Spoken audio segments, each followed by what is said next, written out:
My tortellini strata with herb custard is special. This strata is a very popular American casserole dish, and it's popular for many good reasons. You could serve it for breakfast, it could serve as a main or a side dish. And if you have any asparagus skeptics in your life, this dish brings out all the best flavors of asparagus. It's creamy, it's got some crunchiness to it.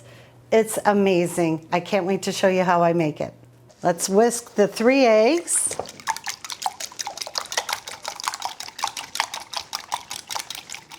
Okay, put that in our bowl. Let's add our milk, our half and half. There we go. All right, let's add some white pepper, some salt, and some nutmeg. I love freshly ground nutmeg. We just need about 1/4 teaspoon.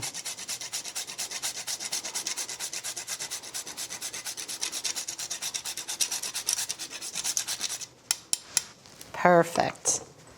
With that, oh, it smells delicious. Okay, now let's get our herbs ready. About 2 tablespoons of chives. That looks perfect. Add those in there. Okay, some parsley. I'm going to do about 3 tablespoons.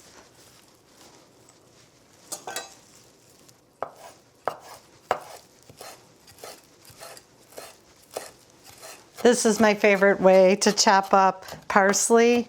I'm always cooking for a big crowd, and it just takes too long to take all of those little leaves off. So I like to just chop this way. I don't mind a few stems in there. I think it adds to the flavor. There we go. And eyeball this. 1, 2, and 3. There we go.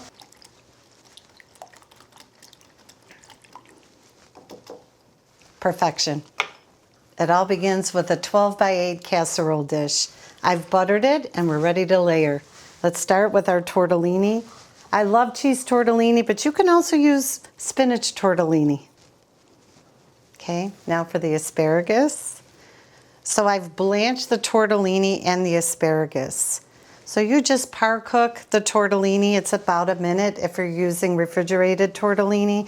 If you're using dried tortellini, maybe a couple of minutes. But you want to pull it out before it's fully cooked. And I usually run my tortellini under some cold water. That usually stops the cooking because it's going to continue to cook in the oven. And if you overcook it, you don't want mushy tortellini. The asparagus, I just boil the asparagus for about a minute or until the asparagus gets a nice, beautiful green color. And again, I pull them and then I just run them under cold water or put them in a nice ice water bath. So it looks like we've got a beautiful layer of the asparagus. So now for the bread, I like to break up my bread into chunky pieces.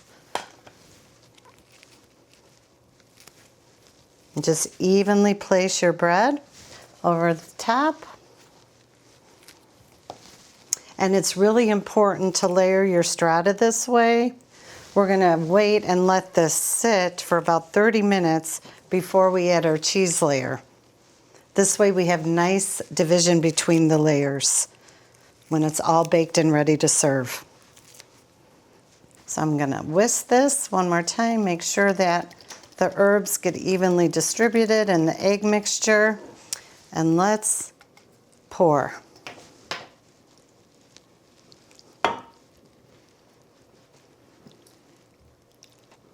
And make sure to get a good coating on your chunks of bread. So now I'm going to press the top down because we want to make sure that that egg mixture really gets soaked into that bread.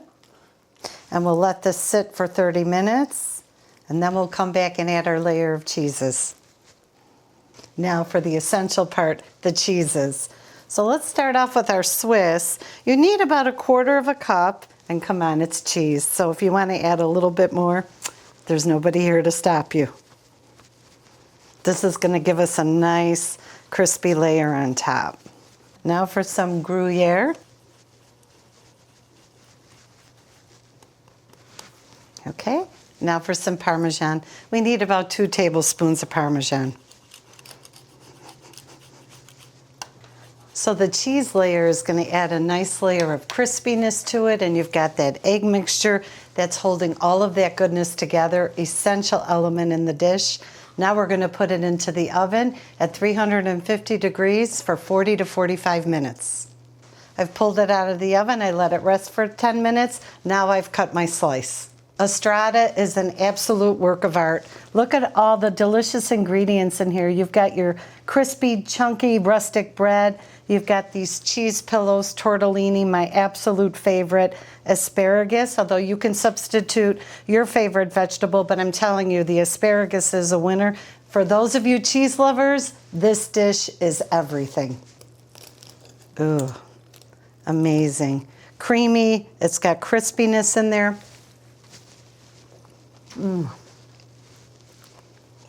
This is amazing. I promise you there will be no leftovers.